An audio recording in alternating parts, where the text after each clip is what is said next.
once again, this is about the nature of mind, just like the other Karmapa texts that we're exploring. They aim to introduce you to the nature of mind so then you can familiarize with that. Very, very simple. The familiarization stage tends to get skipped when you're not with a Sangha, when you're not with a teacher, or following an authentic path. They tend to skip familiarization and self-liberation. Um, the integrative phase. So either way, here in this Yeshe Jungne text that Patrul Rinpoche rescued in the 1800s, not the 1900s. I kept saying 1900s a couple times there, but thankfully awareness is fact-checking me. And so this Yeshe Jungne text does go into both, I would say, integration, so familiarization, and introduction. We saw that. We saw that it was giving basically advice for people that were already introduced to awareness as the nature of mind. And then it was giving advice on how to sustain that, or more so telling you, oh, at this level, you'll still have coarse thoughts. You'll still be grabbing onto your subtle thoughts like emotions. You'll have less space between thoughts and things like that. So it's a way to evaluate the presence and spaciousness of the mind. Now remember, if you're on some kind of stimulant like meth or coffee, then definitely you won't have that space in the mind. You'll be constantly in thought. And all those stimulants drag on your emotions. I'm going to say that again in case you haven't discovered it yourself. They pull you into little depressions and desirous thirst and things. That's what the caffeine does. There are different types of caffeine that pull more or less on the emotions. But typically, it's very difficult for me to introduce the view or familiarize the view with somebody who's always in their thoughts. Yes, I'm sure they can make a beautiful connection with this path and with the Sangha, but in terms of applying the practice, it's just going to take so much longer if we don't give ourselves a break from these thoughts. If we just continue to cozy up with them, then we're going to have a really hard time. They cause us a lot of pain and suffering and unhappiness. And then we have a general vibe of unhappiness that is radiating to the world. That's your song. You're playing the song of sadness for the whole world. And is that really what you want to do? And it takes a lot of self-absorption. It's always a me, a me, a me. What can I do? What am I not doing? And so when we start to break out of that referentiality into a state of natural altruism that's without believing thoughts, okay? Now, some of you will never get to this point. You will never allow yourself to get beyond thoughts, and that's understandable. I totally get that. But then there are you yogis here that are allowing this, okay? So if I rest right here in pure awareness without thinking about a single thing,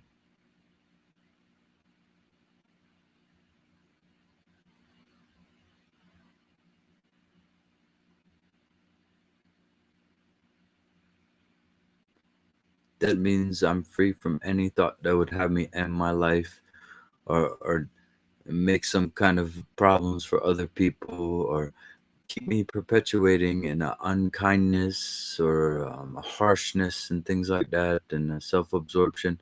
See, just me being able to be free for 2 seconds, resting as a pure presence, letting space be my friend, letting the air around me be my friend, letting the walls, letting the pains and the aches be my friend. No problems. Isn't it amazing? No problems until we think of some. until we introduce a problem into this presence. So your mind is very vast like that, and this is a reminder for many of you. Thousands of years are predicated on this realization. Hundreds and hundreds, thousands of years are about this right here, this simple awareness. Yet our arrogance, our preoccupations, our desires will keep us from ever acknowledging this. That ultimate freedom is right in front of us. It has always been here. If I can have some freedom in my life, if I can go one day feeling free, I know you can too. And in my opinion, that is your sovereign right. You deserve to be free. You don't deserve to be pinned down and anchored down by some conceptual baggage, some beliefs. Okay? This text is about that. Simple awareness. Every word in here. And we're reaching near the end, but we're on a part called Dzogchen Reminders, chapter 17, I believe it was. And basically going into a little bit of the three classes of Dzogchen. In the Semde class, they use more conditioned mind stuff, sutra mind stuff. So they also, Khenpo Dongyal here in this text, described that as the inner, the Ropa. Then we went into a text explaining Dang, Ropa, and Tsal, those three Tibetan terms. So Semde is more Ropa, the inner thoughts and emotions. Longde, Khenpo Dongyal described as more outer, so the Tsal. And then Mengagde, the pith instructions, or here I think they're calling the essence instructions. Those are dealing with both. All right. And so it continues on. It says the foundation practices for Dzogchen are known as Nundro, which means preliminary. There are general Nundro practices that begin with the four reflections: the precious human body, impermanence, karma, and samsara, and continue with taking refuge and generating bodhicitta. Yeah, so a typical way to go about that is you would perhaps read all four of them, contemplating each one for a couple minutes, or you would spend a week on each one in your Nundro retreats. So you would focus on precious human rebirth for a whole week as your contemplation. Now, if you're going straight through it in Nundro, many times they would just read them and then they will go into their refuge mantras,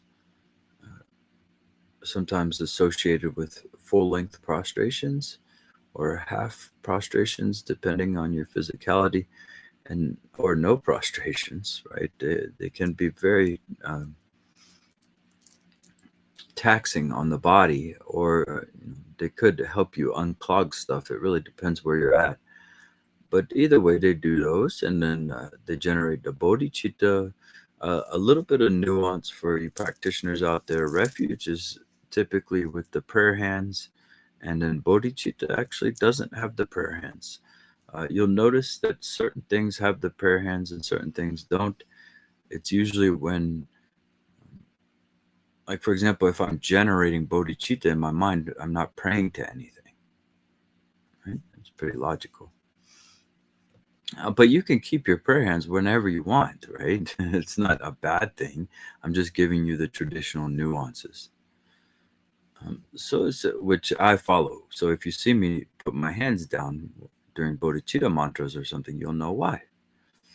And so it says here, there are also Nundro practices specific to Dzogchen, known as the outer and inner Kodo-Rushin, which are designed to redirect the mind towards the natural state.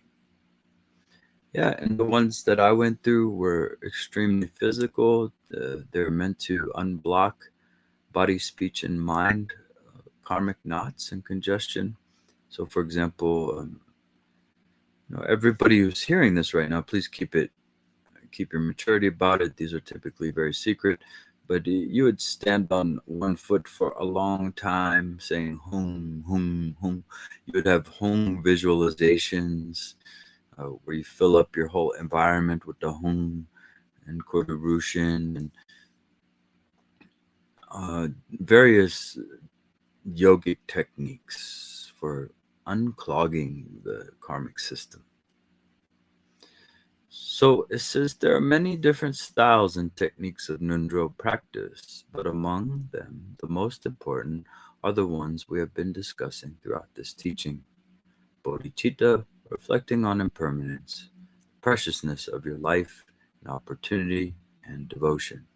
So that's probably tailored a little bit to the Padmasambhava Center and the Khenpo brothers up there in upstate New York. He's a Nyingmapa, but he is a very educated Khenpo, and so he most likely made it a little bit more concise in that way, reflecting on impermanence. The order of those isn't really what I grew up doing. We have a lot more stuff, but here is so bodhicitta is invoking your altruism, reflecting on impermanence is just kind of stuck in there, in my opinion, and the preciousness of your life. Those are two of the four thoughts that turn the mind to Dharma, and they've been stuck in there with bodhicitta for some reason. And I've seen that in other places in his text. So maybe that's just his little terma style. But and then devotion to the guru. Many traditional Dzogchen teachers will emphasize devotion to the teacher. And to me, that's just blown up in people's faces. So I don't utilize devotion to the teacher here. If you earn it, you get it. If people have devotion to you as a friend, they love you and they admire, your skillful means, your compassion, whatever, then great. If the devotion comes naturally, that's awesome. But definitely not a prerequisite here. The only devotion I ask is to your own innocence, to your own humanity, your own honesty. That's the devotion to the awareness practice itself, to the Dharma, to rescuing yourself and other beings. That's the main devotion. And I feel like then you will be able to see the real lamas out there with your wisdom eyes. You will be able to see better. And so it says, continue to cultivate these along with your Dzogchen meditation. Yeah, we don't really follow the word cultivate here, but that's okay. All right, so we can pause it there, Yeshe. Next time we're going to go into the practice itself, the Dzogchen practice itself. So we have little snippets out there for those who are keeping up with the Yeshe Jungne text. I recommend this text for anybody who's starting out and even people who are further along the path, because it's very straightforward yet still traditional, and you can cherry pick a little bit on what works for you. I hate to say it, well, maybe I don't, but I'm gonna say it. In this modern world, we're just like that. We're just more modular than back in the day, where we may have needed a regimen, a schedule of some sorts. And some are still like that. They need a whole Dharma path laid out for them, right? And I understand that. It can be very, very useful. But it just seems that the modern person nowadays with technology too is just much more resourceful and modular, in the sense that give me what I can use for my life to get free, right? And they know where they're at, and they can be their own teacher in many more ways. So that's just my opinion and evaluation of being around for a while, and why our presentation is the way it is here. It kind of made itself. But please trust me that throughout my Dzogchen practice, my guru devotion only increased. It just came back and got stronger and stronger. I absolutely love my gurus. I trust them. I feel like they're with me all the time. And so that could happen for you.